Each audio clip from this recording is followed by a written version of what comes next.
Kumusta? Isang simpleng tanong na karaniwang tinatanong sa mga kaibigan o kakilalang matagal nang di nakita. Isang tanong na madalas sinasagot ng okay lang kahit hindi naman. Isang tanong na kapag tinanong sa sarili, bakit parang ang hirap sagutin? Nang maimbitahan ako sa isang all-women trauma healing retreat ng Mindanos, umuo ako agad. Matapos ang isang buwang pag-cover sa paglubog ng MV Trisha Kirsten 3 sa karagatan ng Basilan, naisip kong saktong-sakto ang imbitasyon. Kailangan ko ito. Dito pinaalalahanan kami ni Dr. Gail Tan Ilagan, isang clinical psychologist, na kung gaano namin iniingatan at sinisigurong nasa maayos na kondisyon ng aming kamera at iba pang kagamitan, dapat ganito din kami kaasikaso sa aming katawan. Oo nga naman.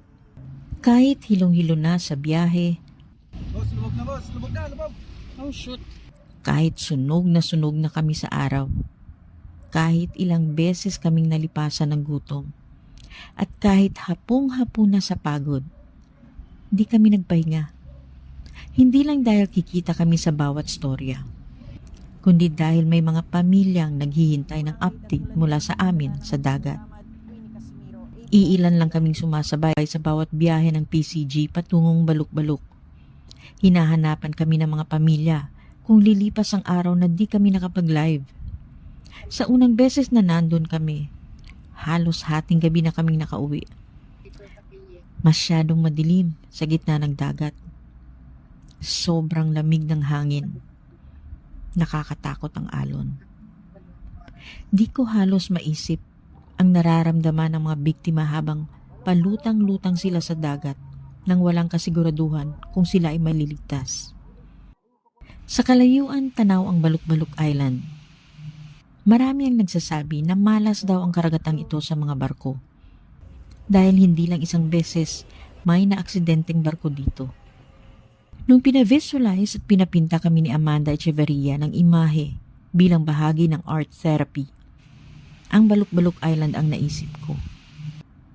Pero imbis na isang isla na nakakatakot, pininta ko ito na may makulay na takip silim sa likuran. Nagpapakita na kahit nagkaroon ng malagim na trahedya sa karagatang ito, may maganda pa ring hinaharap ang isla. At ako, kumusta na nga ba ako? Di pa rin ako totally okay. Pero gaya ng dati, kaya ko pa rin magpatuloy at makita ang magaganda at positibong bahagi ng buhay ko. Sabi nga nila, count your blessings. Number 1 dyan syempre ang mga anak ko. Mga malalapit na kaibigan, ang kakayahan kong magsulat, at ang bagong nadiskubring talento sa pagpinta. At sa pamamagitan ng bylines, nagkaroon ako ng mga bagong sisterette sa industriya. Na katulad ko, may dinadala ding mga mabibigat na pasanin.